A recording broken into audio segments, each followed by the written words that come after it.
Hello everyone. आज का हमारा टॉपिक है समांतर प्लेट संधारित्र।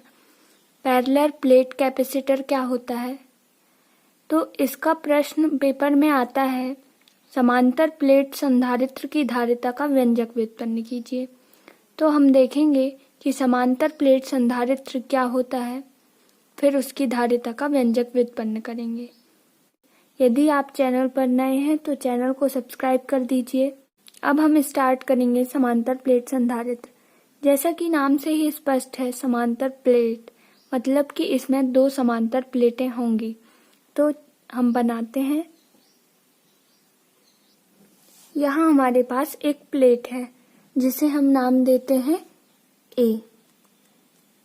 इस पर प्लस Q चार्ज है और इसके ही समांतर हमारे पास एक प्लेट और है जिसे हम नाम देंगे B। अब जब इस प्लेट A को प्लस चार्ज दिया जाता है तो इसके विभव में वृद्धि होने लगती है, क्योंकि जैसे जैसे किसी प्लेट को आवेश देते हैं उसका विभव बढ़ता है, लेकिन हमें इसके विभव को कम करना है। तो C बराबर Q/V वाले फॉर्मूले से जैसे ही इसको आवेश दिया जाता है इसके विभव में वृद्धि होने लगती है। अब हमें इसके विभव को कम करना है तो इसके पास हम एक प्लेट B रखेंगे।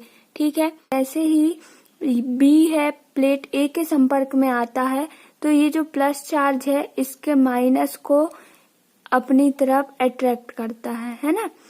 तो इस साइड B के निकटवर्ती तल पर माइनस चार्ज हो जाता है और दूरवर्ती तल पर यहाँ पर प्लस चार्ज हो जाता है।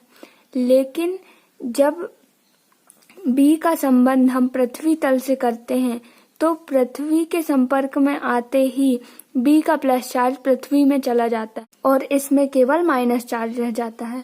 ठीक है, इसमें कोई प्रॉब्लम नहीं है ना। तो अब हम इसके बारे में लिख लेते हैं, चित्र के बारे में, है ना। जब हम अच्छे से लिखेंगे तो ही हमें अच्छे नंबर मिलेंगे। तो प्रॉपर तरीके से आपको लिखना है एग्जाम्स में। ठीक है, तो अब हम इसमें लिखेंगे कि चित्रानुसार समांतर प्लेट संधारित्र प्रदर्शित है। हमने यहाँ लिख दिया चित्रानुसार समांतर प्लेट संधारित्र प्रदर्शित है। अब इसमें हमें क्या दिख रहा है कि इसमें धातु की दो वर्गाकार या वृत्ताकार प्लेटें हैं जो एक दूसरे के समांतर रखी गई हैं। ये प्लेटें क्या वर्गाकार या वृत्ताकार हो सकती हैं, या तो ये प्लेट वर्गाकार हो सकती हैं या ये वृत्ताकार भी हो सकती हैं। ठीक है, हमारे पास यहाँ धातु की दो वर्गाकार प्लेटें रखी गई हैं। ठीक है, तो इसे हम लिखेंगे। यहाँ धातु की दो वर्गाकार या वृत्ताकार प्लेटें एक दूसरे के समांतर रखी गई हैं।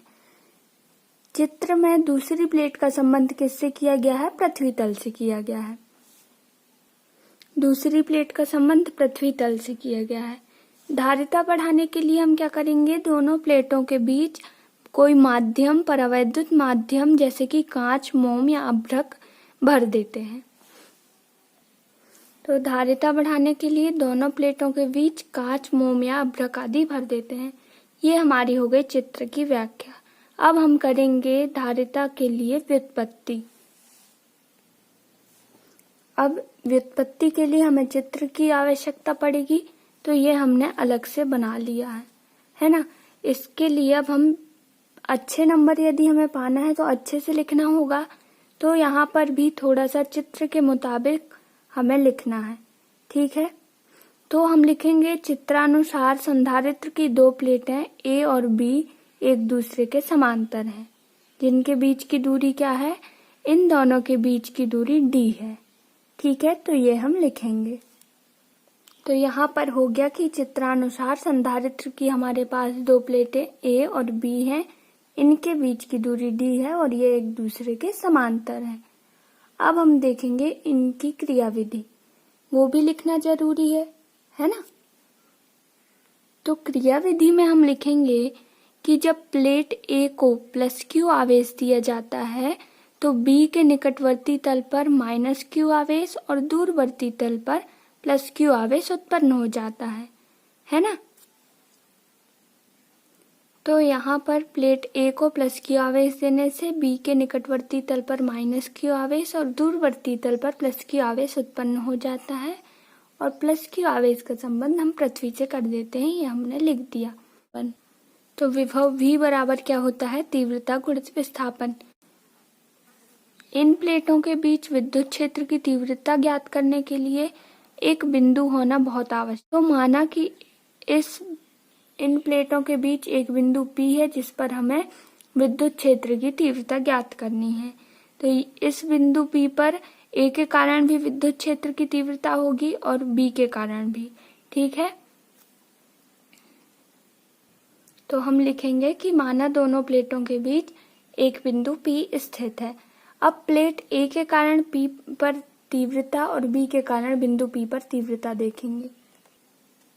तो प्लेट A के कारण बिंदु P पर तीव्रता क्या हो जाएगी, माना कि तीव्रता E1 है, ये क्या हो जाएगी सिग्मा अपॉन 2 एप्सिलॉन 0 K। ये हम चैप्टर 1 में पढ़ चुके हैं, दो समांतर प्लेट्स में विद्युत क्षेत्र की तीव्रता, ठीक है। प्लेट B के कारण बिंदु P पर तीव्रता क्या होगी, जो प्लेट A के कारण है। तो B के कारण बिंदु P पर तीव्रता माना कि E2 है, तो ये हो जाएगी सिग्मा अपॉन 2 एप्सिलॉन 0 K। अब इसलिए परिणामी तीव्रता क्या हो जाएगी, परिणामी तीव्रता हो जाएगी E बराबर E1 प्लस E2। E बराबर क्या हो जाएगा, E1 प्लस E2। तो इसकी वैल्यू क्या आ जाएगी, E1 की वैल्यू है sigma upon 2 epsilon 0 K plus E2 की वैल्यू भी क्या है, सिग्मा अपॉन 2 एप्सिलॉन 0 K। तो ये क्या हो जाएगा 2 सिग्मा अपॉन 2 एप्सिलॉन 0 K। तो E बराबर हमारे पास क्या आ जाएगा, सिग्मा अपॉन एप्सिलॉन 0 K। यहाँ 2 से 2 कैंसिल हो जाएगा, ठीक है। तो ये हमारे पास आ गई E की वैल्यू। हमारे पास विभव का क्या सूत्र होता है, विभव बराबर तीव्रता गुणित विस्थापन, है ना। तो हमारे पास तीव्रता ज्ञात हो गई है, विस्थापन क्या है, D है। तो अब हम विभव ज्ञात कर सकते हैं। मतलब VA माइनस VB बराबर क्या हो जाएगा, दोनों प्लेटों का विभव। तो ये क्या हो जाएगा, तीव्रता गुणित विस्थापन। तो ये हो जाएगा E की वैल्यू क्या आ गई हमारे पास, sigma upon epsilon 0 K into D कर देंगे। अब हमें यहाँ से सिग्मा को हटाना है। थी आवेश पढ़ा था चैप्टर 1 में, क्या होता है Q बराबर सिग्मा A। तो यहाँ से सिग्मा की वैल्यू क्या आ जाएगी, Q अपॉन A।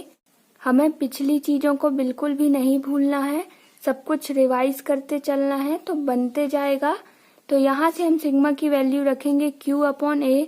तो ये हमारे पास आ जाएगा Q upon A epsilon 0 K into D, ठीक है।